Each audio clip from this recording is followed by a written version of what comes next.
Good morning. आज NCERT कक्षा 9 के महत्वपूर्ण अभ्यास प्रश्नावली को देखेंगे।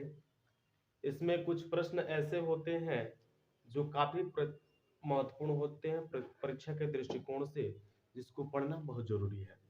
इसमें आप देख सकते हैं,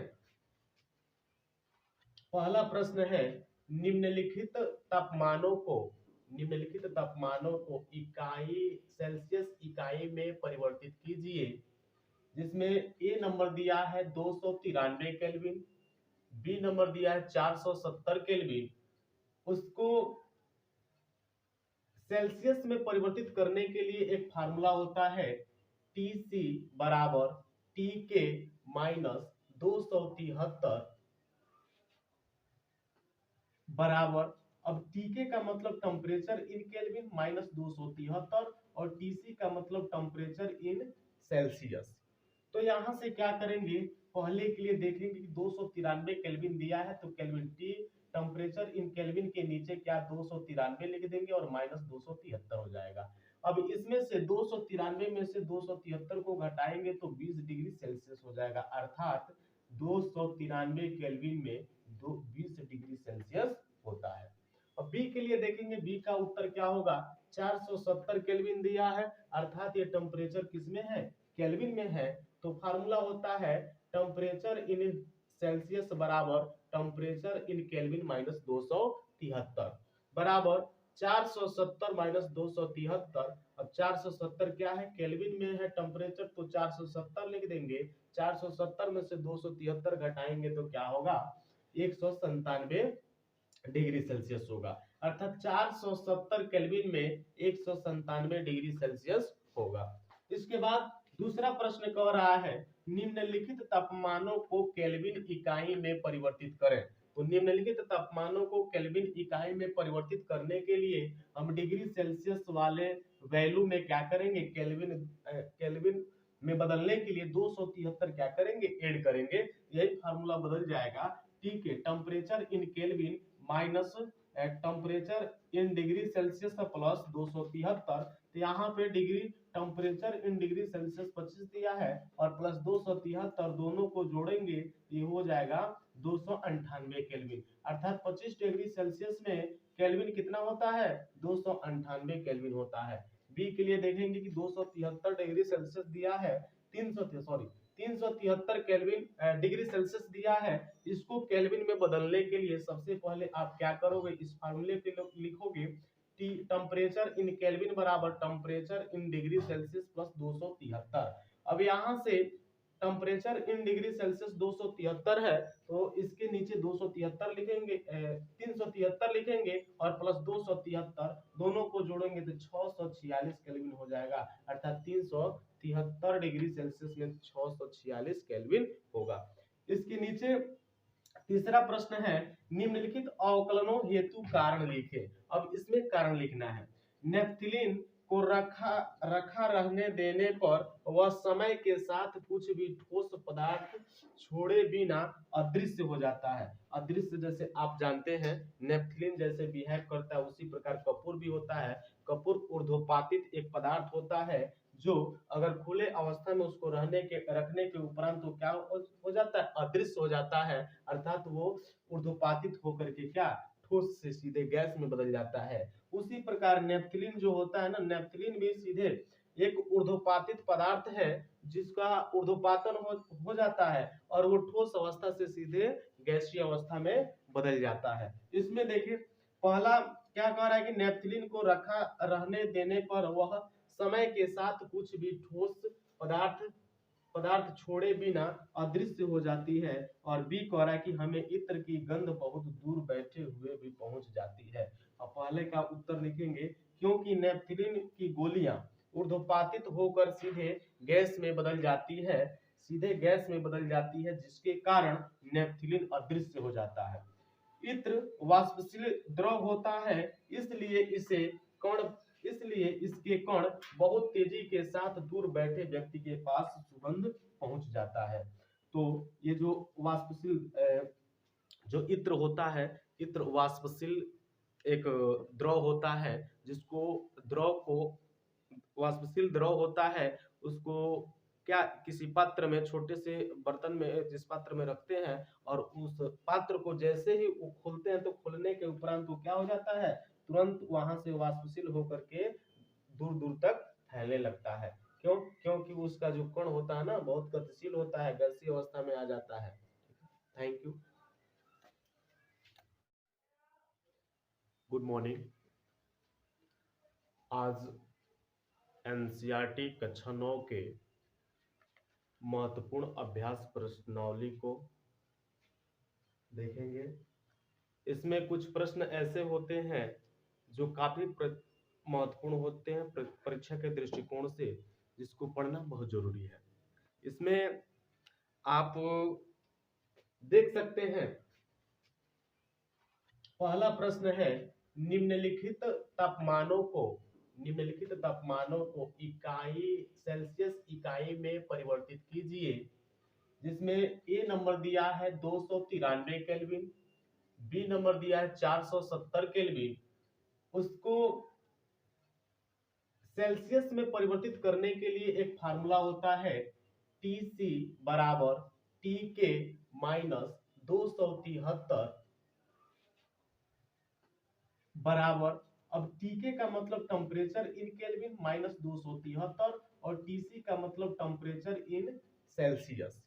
तो यहां से क्या करेंगे, पहले के लिए देखेंगे कि 293 केल्विन दिया है तो kelvin T temperature in kelvin के नीचे क्या 293 लिख देंगे और माइनस 273 हो जाएगा। अब इसमें से 293 में से 273 को घटाएंगे तो 20 डिग्री सेल्सियस हो जाएगा, अर्थात 293 केल्विन में 20 डिग्री सेल्सियस होता है। अब बी के लिए देखेंगे, बी का उत्तर क्या होगा, 470 केल्विन दिया है, अर्थात ये टेम्परेचर किसमें है, केल्विन में है। तो फार्मूला होता है टेम्परेचर इन सेल्सियस बराबर टेम्परेचर इन केल्विन माइनस 273 बराबर 470 माइनस 273। अब 470 क्या है, केल्विन में है टेम्परेचर, तो 470 लिख देंगे। 470 में से 273 घटाएंगे तो क्या होगा, 197 डिग्री सेल्सियस होगा, अर्थात 470 केल्विन में 197 डिग्री सेल्सियस होगा। इसके बाद दूसरा प्रश्न कह रहा है, निम्नलिखित तापमानों को केल्विन इकाई में परिवर्तित करें। तो निम्नलिखित तापमानों को केल्विन इकाई में परिवर्तित करने के लिए हम डिग्री सेल्सियस वाले वैल्यू में क्या करेंगे, केल्विन में बदलने के लिए 273 क्या करेंगे, ऐड करेंगे, यही फार्मूला बदल जाएगा।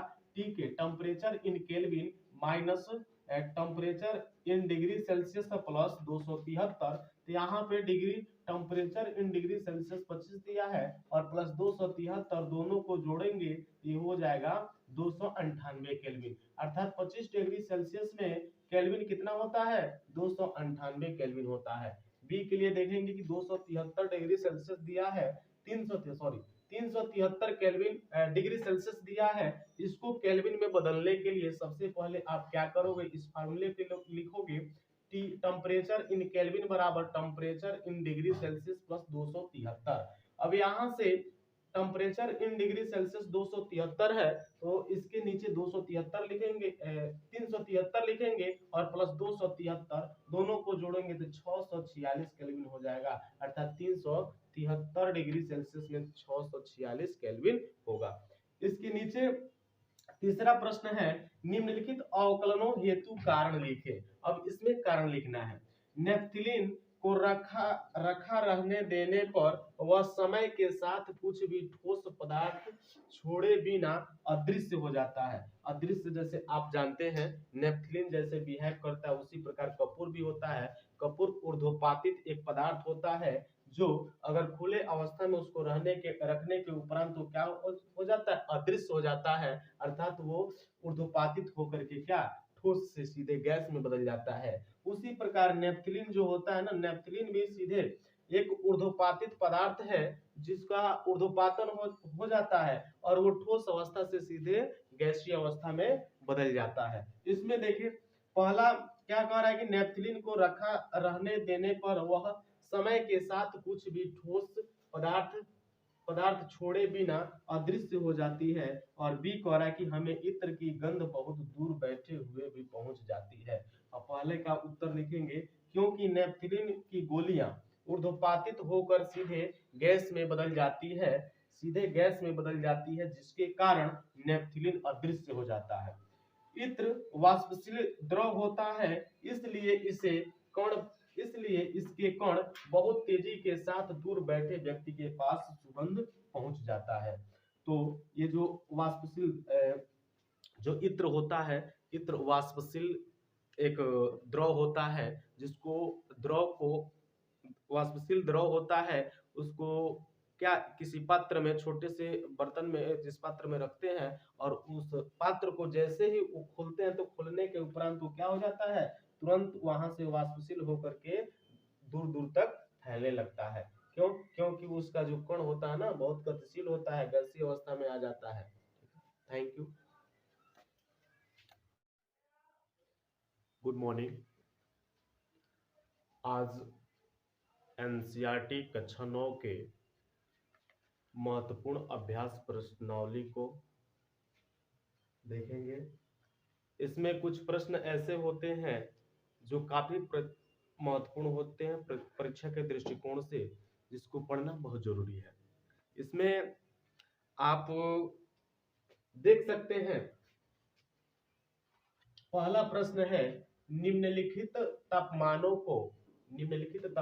को इकाई सेल्सियस इकाई में परिवर्तित कीजिए। जिसमें ए नंबर दिया है 293 केल्विन, बी नंबर दिया है 470 केल्विन।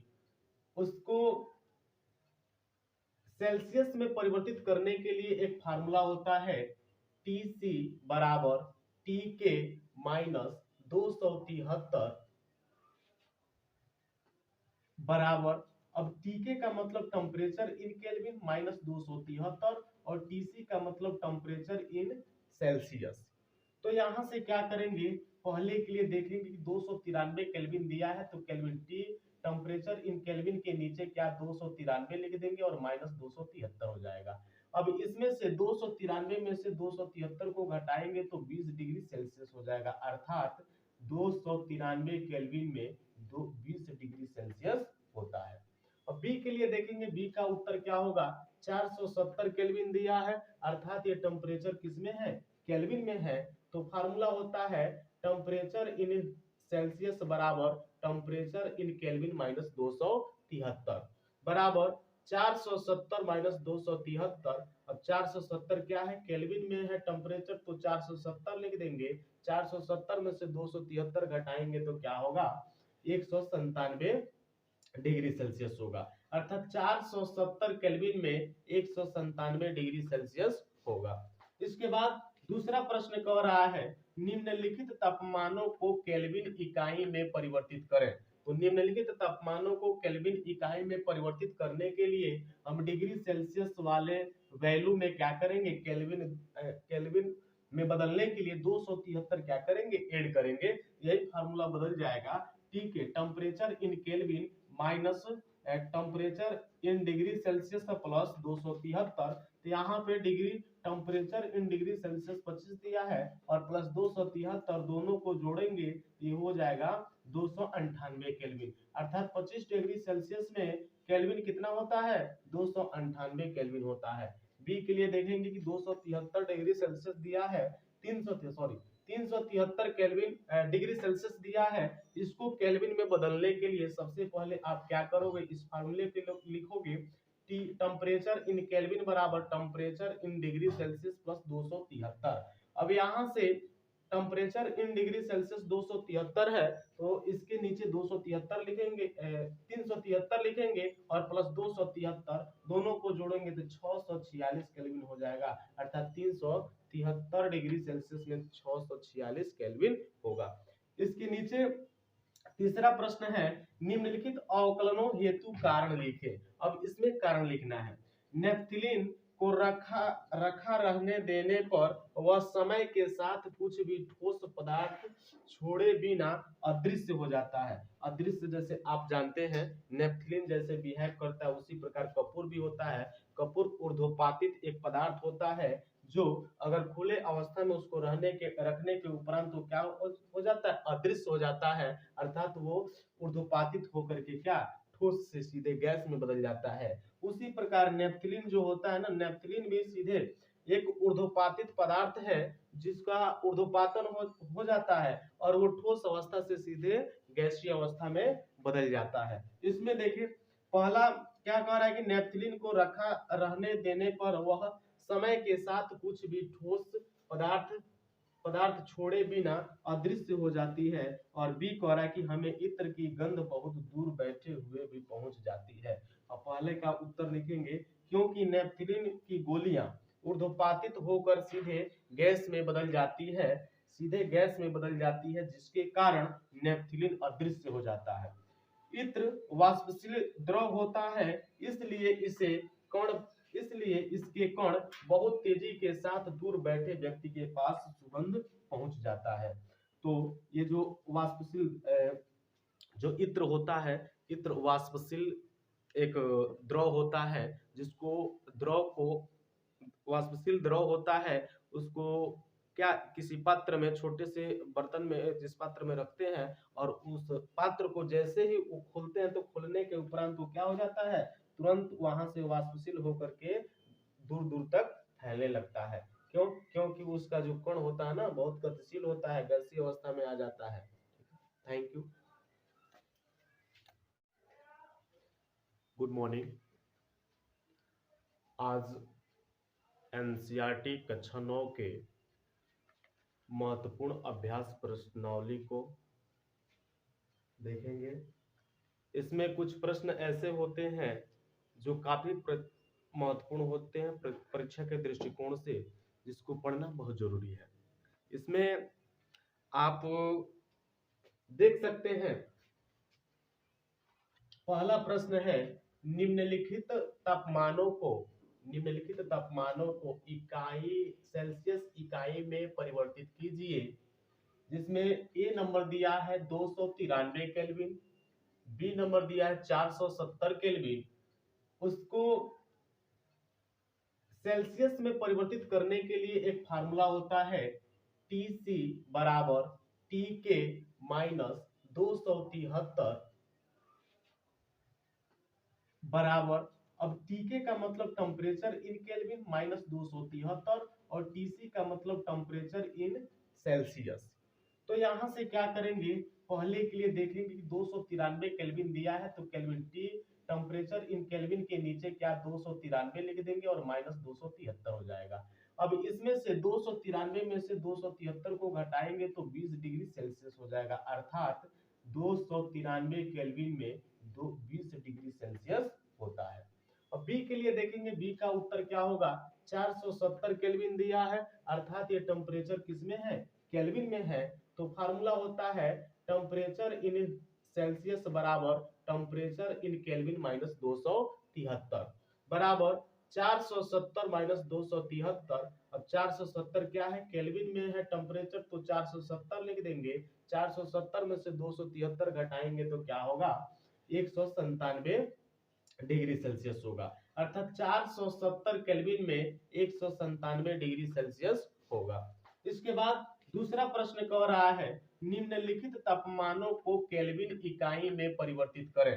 तो निम्नलिखित तापमानों को केल्विन इकाई में परिवर्तित करने के लिए हम डिग्री सेल्सियस वाले वैल्यू में क्या करेंगे, केल्विन में बदलने के लिए 273 क्या करेंगे, ऐड करेंगे, यही फार्मूला बदल जाएगा। ठीक है, temperature in kelvin minus temperature in degree Celsius plus 273। तो यहाँ पे degree temperature in degree Celsius 25 दिया है और प्लस 273 दोनों को जोड़ेंगे ये हो जाएगा 298 केल्विन, अर्थात 25 डिग्री सेल्सियस में केल्विन कितना होता है, 298 केल्विन होता है। बी के लिए देखेंगे कि 273 डिग्री सेल्सियस दिया है, 373 केल्विन डिग्री सेल्सियस दिया है। इसको केल्विन में बदलने के लिए सबसे पहले आप क्या करोगे, इस फार्मूले पे लिखोगे, टी टेम्परेचर इन केल्विन बराबर temperature in degree Celsius plus 273। अब यहाँ से टेम्परेचर इन डिग्री सेल्सियस 273 है, तो इसके नीचे 273 लिखेंगे, 373 लिखेंगे और प्लस 273 दोनों को जोड़ेंगे तो 646 केल्विन हो जाएगा, अर्थात 373 डिग्री सेल्सियस में 646 केल्विन होगा। इसके नीचे तीसरा प्रश्न है, निम्नलिखित अवकलनों हेतु कारण लिखे। अब इसमें कारण लिखना है। नेफ्थिलीन को रखा रहने देने पर वह समय के साथ कुछ भी ठोस पदार्थ छोड़े बिना अदृश्य हो जाता है। अदृश्य जैसे आप जानते हैं नेफ्थिलीन जैसे बिहेव करता है उसी प्रकार कपूर भी होता है। कपूर ऊर्ध्वपातित एक पदार्थ होता है जो अगर खुले अवस्था में उसको रखने के उपरांत तो क्या हो जाता है, अदृश्य हो जाता है, अर्थात वो ऊर्ध्वपातित होकर के क्या ठोस से सीधे गैस में बदल जाता है। उसी प्रकार नेफ्थिलीन जो होता है ना, नेफ्थिलीन भी सीधे एक ऊर्ध्वपातित पदार्थ है जिसका ऊर्ध्वपातन हो जाता है और वो ठोस अवस्था से सीधे गैसीय अवस्था में बदल जाता है। इसमें देखिए पहला क्या कह रहा है कि नेफ्थिलीन को रखा रहने देने पर वह समय के साथ कुछ भी ठोस पदार्थ छोड़े बिना अदृश्य हो जाती है। और बी कह रहा है कि हमें इत्र की गंध बहुत दूर बैठे हुए भी पहुंच जाती है। अब पहले का उत्तर लिखेंगे, क्योंकि नेफ्थिलीन की गोलियां ऊर्ध्वपातित होकर सीधे गैस में बदल जाती है, जिसके कारण नेफ्थिलीन अदृश्य हो जाता है।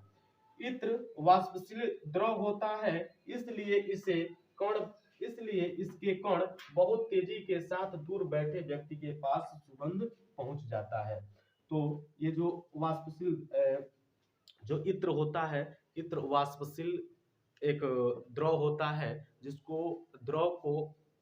वाष्पशील द्रव होता है, उसको क्या किसी पात्र में, छोटे से बर्तन में जिस पात्र में रखते हैं और उस पात्र को जैसे ही वो खोलते हैं तो खोलने के उपरांत वो क्या हो जाता है, तुरंत वहां से वाष्पशील होकर के दूर दूर तक फैलने लगता है। क्योंकि उसका जो कण होता है ना बहुत गतिशील होता है, गैसीय अवस्था में आ जाता है। Thank you.